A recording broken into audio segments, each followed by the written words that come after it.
It's one of the best ways to build trust is to get to know you. And that's what a podcast does. Whether it's someone's first listen or their 50th listen to the podcast, we want them to have a know, like, and trust factor that just says, you know what? I got to call this person. I need their help. They're the ones to help me. That's Mark Apple. He's the founder of Forward Push. They're an award-winning inbound marketing agency. And Mark is discussing the unique authenticity of podcasting, and specifically how you can use it to earn the most valuable thing you can get from a potential new client. And that's trust. Mark also explains how the pandemic has been shifting audio listenership and why brands are working harder than ever to keep their audiences engaged, even as content consumption has shifted. Welcome to our very first episode of Brandcasting with Relationary Marketing. The show's all about how to build a professional branded podcast that delivers on your business's goals. I'm your host, Clark Buckner, partner and co-founder here at Relationary. We're a turnkey podcast production agency for B2B content marketing. We help brands and agencies create engaging content to establish thought leadership, nurture key relationships, and promote events. For a recap and transcript of this episode, and to download our free 5-step guide to building a branded podcast, head on over to relationarymarketing.com/podcast. Now, let's jump in.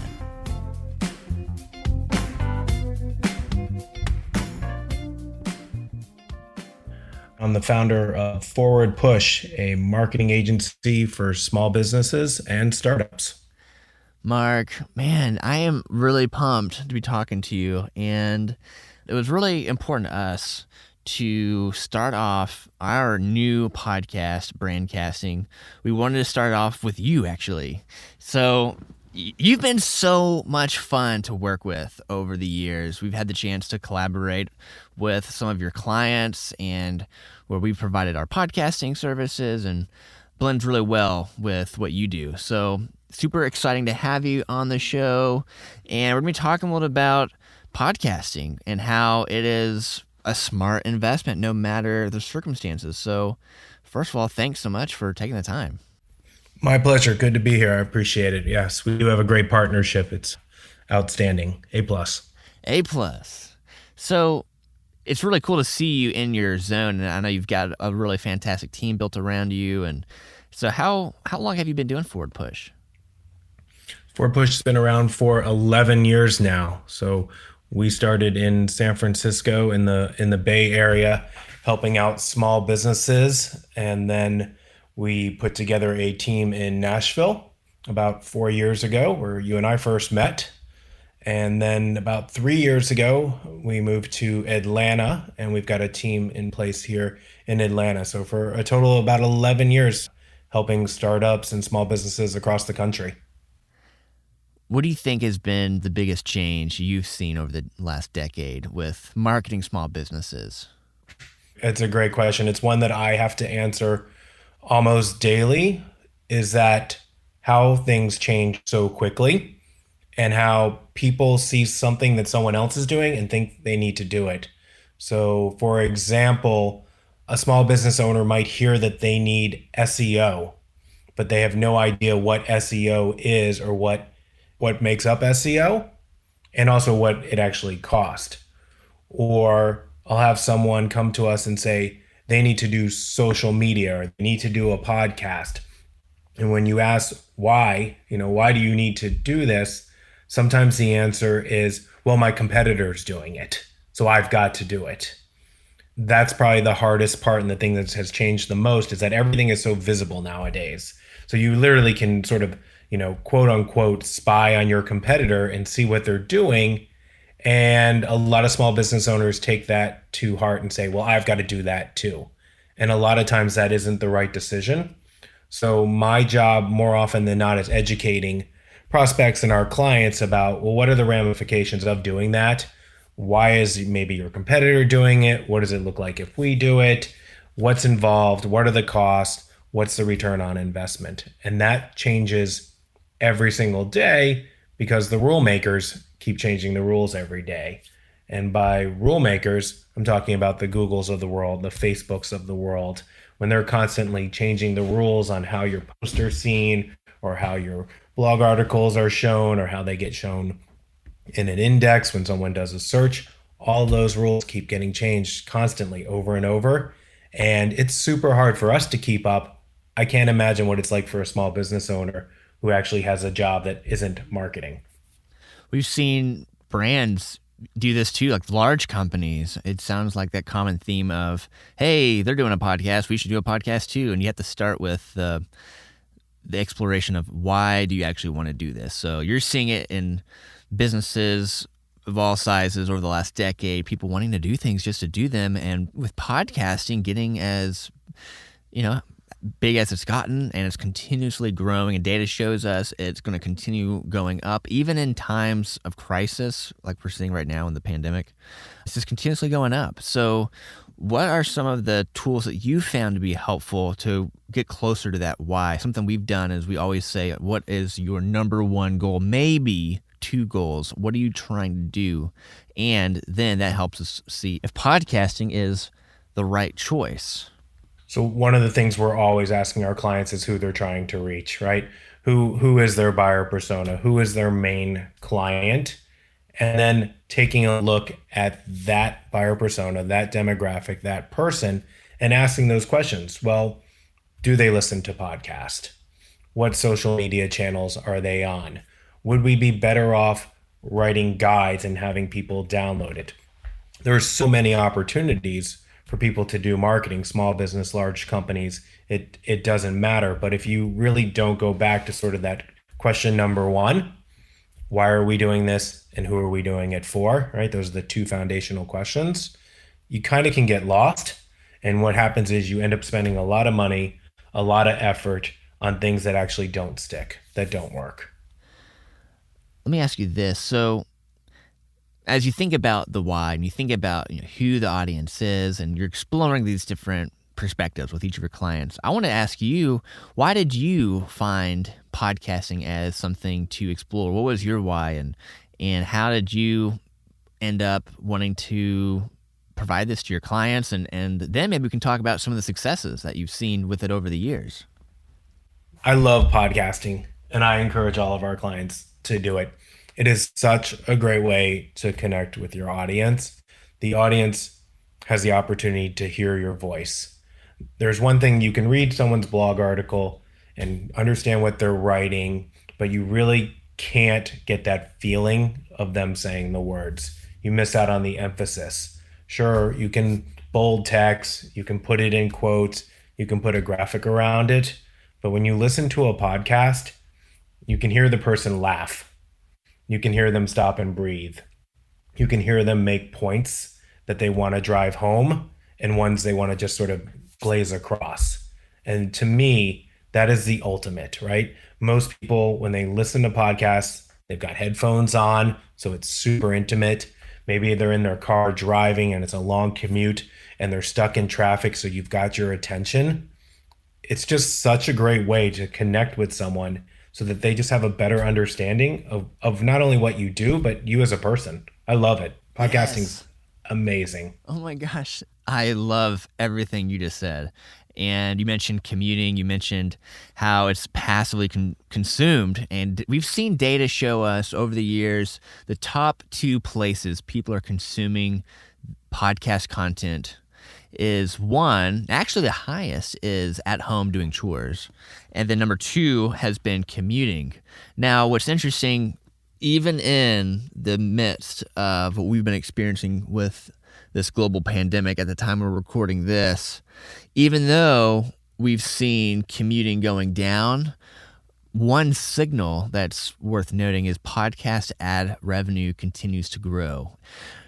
What's interesting about this, that is focused more on selling ads, which is what we normally are referring to as B2C style podcasting, where, the strategy is grow a big audience, you sell ads, that's how you quote unquote monetize, or that's how you capture value. But with what we do with B2B podcasting, it's a very different strategy, and the audience is likely going to be a lot smaller, but that's okay because just like you said, if you can focus in on who are you truly making this content for, and you make it for those people, even 100 people that consume your content, they're getting that content in that really intimate way. They have headphones on. They're doing an activity where they can't be reading or maybe can't be watching a video, and you get that intimacy. So we've seen that work in a bunch of different ways. Are there any favorite instances that you can think of on how you've seen B2B podcasting work for the clients we've worked with? Definitely. When we're looking at our success metrics for the clients that we're doing podcasting with, and the podcasts that we do with you all, we're looking for an engagement of not so much like you mentioned. While listenership is important, and we do want as many people to listen as possible, but because of what the podcast is about. So for instance, we have a podcast with a financial advisor. We have a podcast with a hair restoration doctor. So we're talking sort of subsets of people that would actually listen to the information. And that's where podcasting just takes it again to this other level. Because for instance, in those two podcasts, they're really intimate settings. You either have the doctor or the financial advisor being interviewed, talking about a subject matter, and there's a call to action in each of their episodes, whether that's to get a free download from their website, whether that's to contact them for a consultation. Ultimately, that's the success metrics that we're looking for. So those are our success stories, is having someone call, someone download, and that we can track to say, yes, that came from a podcast. I mean, for instance, with the hair restoration doctor, I was talking to them last week, and they told me that they had 3 people call within the last 4 weeks that said, I heard your podcast, and that made the difference for me to hire you. Wow. The more I've been learning about this topic, it is super intimate and it is super vulnerable. But if you can listen and you can hear someone, you definitely are building that trust. So, man, that is such a good call out. That's the thing, Clark, is that intimacy, is that person that's searching for, the doctor's services or needs help with their finances. Every opportunity, every new episode, they have a chance to put on their headphones or do their chores at their house or get in their car or go for a walk or be at the gym. And there's a connection with the doctor, the financial advisor, the 2 examples that we're talking about here. And when you talk about things that are intimate, like hair restoration or talking to someone about your bank account, you've got to have a high level of trust. It's one of the best ways to build trust, is to get to know you. And that's what a podcast does. And that's what every episode is about from the marketing angle, whether it's someone's first listen or their 50th listen to the podcast. We want them to have a know, like, and trust factor that just says, you know what? I got to call this person. I need their help. They're the ones to help me. It's a trust building machine. Yes, sir. It's really neat. What's interesting is we just saw a report that there's more than 1 million podcasts out there now, which is a good signal. The barrier to entry has been lowered through different apps where people can definitely do it on their own. But what we've also seen, though, is about half of all of those shows in the Apple Podcast directory are not active. So we do see a lot of folks who will, because of the popularity of podcasting, like, hey, let's make a podcast. It's like the new let's start a band, and people will start it and then they will pod fade away. And I think podcasting, and this is probably going to be relevant to any other vehicle you use with your marketing, you do need to be consistent. You need to stay with it. If you just create 3 or 4 podcast episodes, and stop there, it's very low likelihood that you're going to see a return on that. It's just, since it is built to be a trust building tool, part of building trust, I think, is showing up consistently and over time. Yeah, it is. I always say that 99% of business is showing up, right? And you kind of think about it, we could just talk about this on a personal level, between you and me. We met at a networking event for the American Marketing Association, and we just randomly sat down together at the same table for lunch and a presentation. And now we've been working together for years. right? Yeah. And that's part of the know, like, and trust. I would say that we met each other face to face, then we started talking about business, and we've been working on a bunch of different things all these years, and we have a high value of trust in each other.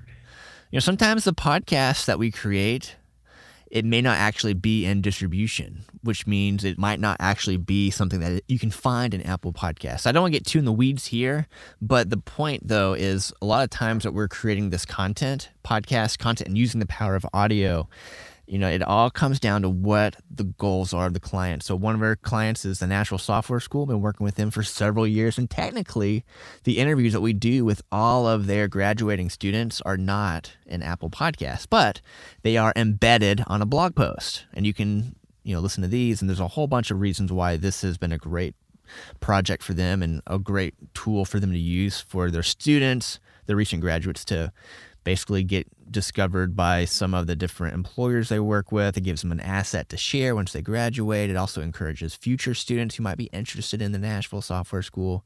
So it's all about what the goals are. And what's really cool about the work you do is you're blending all of this together into one content marketing mix. So you've got podcasting, you have blog posts. We take these podcasts, we embed them on a blog post. You get some of that Google juice.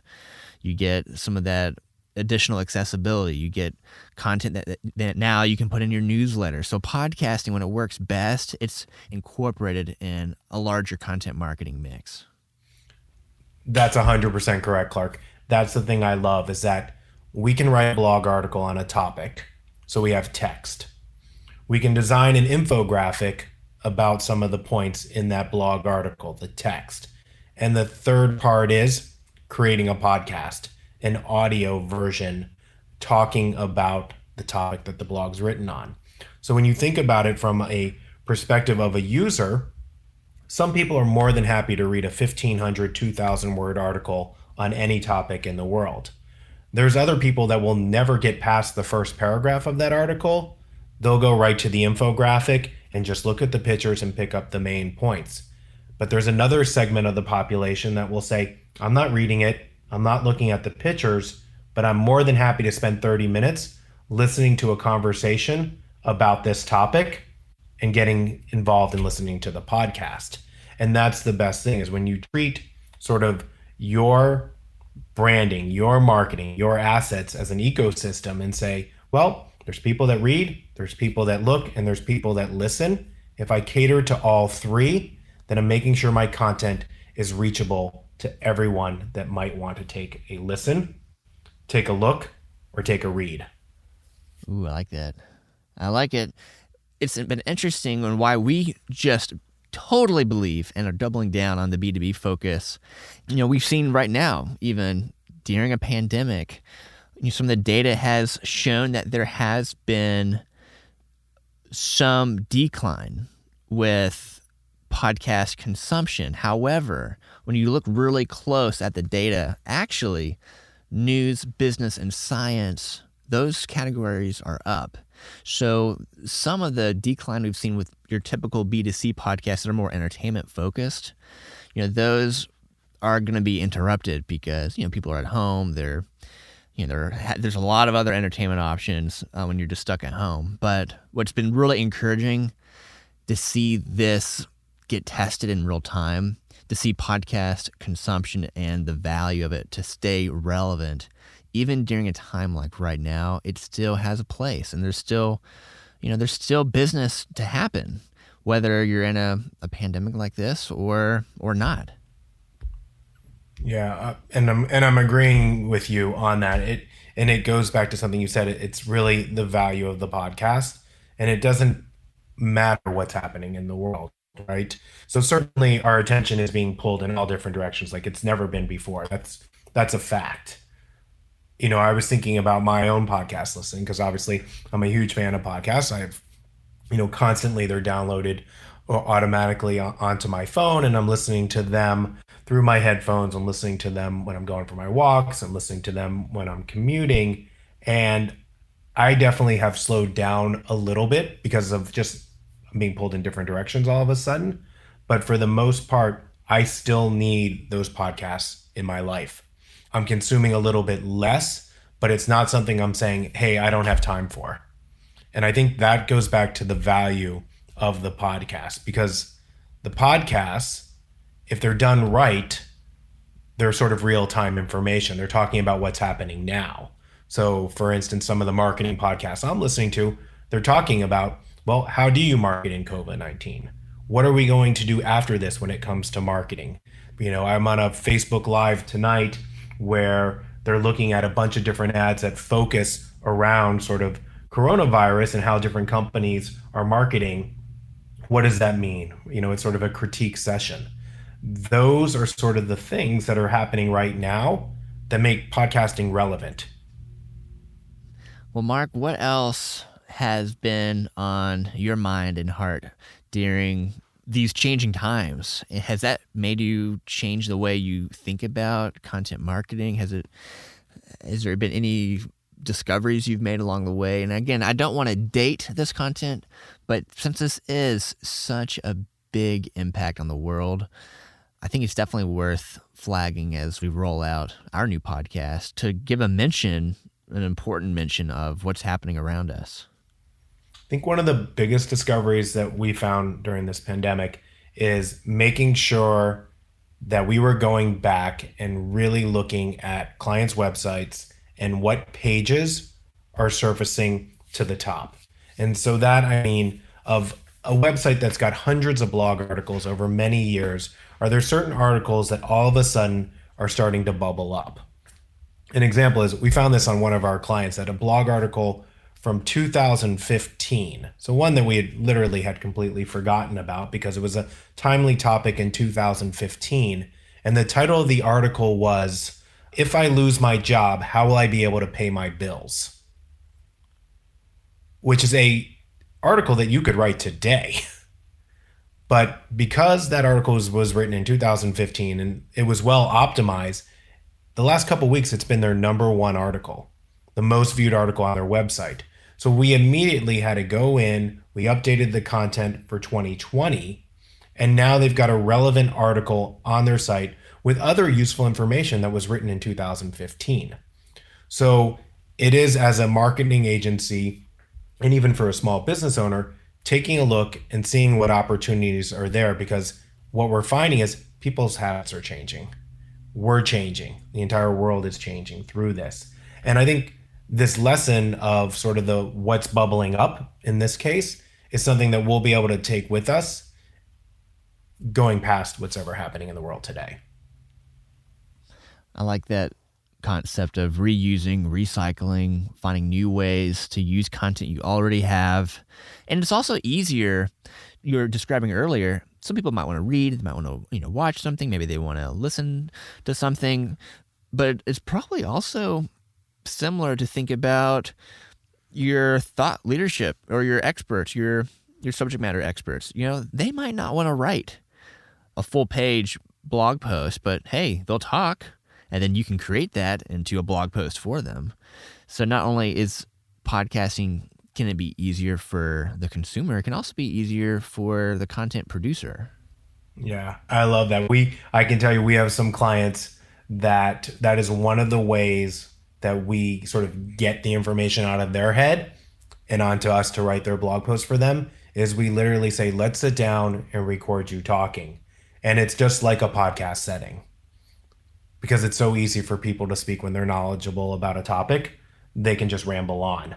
And that's the kind of information that we're looking for. And we're able to now get them warmed up to say, you know what? You'd make a great podcast. Hey, yeah. You talking about this subject. And we've done that with a couple of our clients where they've now become, they're a podcast, right? They've got a podcast and they love now speaking because they understand the value of podcasting and making that connection. And then using it, like you said, on all these other assets, recycling it, repurposing it, and really finding the ROI. And the podcast is sort of that linchpin. That's where it starts from in those cases.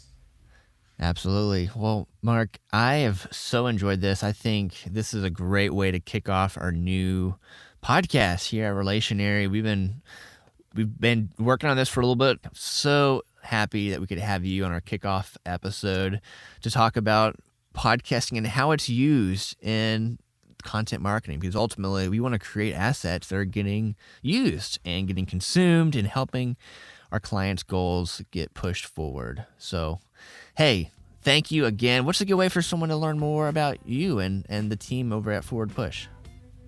You're welcome, Clark. The best place to go to is our website, forwardpush.com. We've got plenty of resources on there, a lot of guides, information, and of course, there's audio content for people to listen to. Awesome. Thanks so much. Be safe out there, and we'll be talking soon. Thanks, Clark. Have a good day.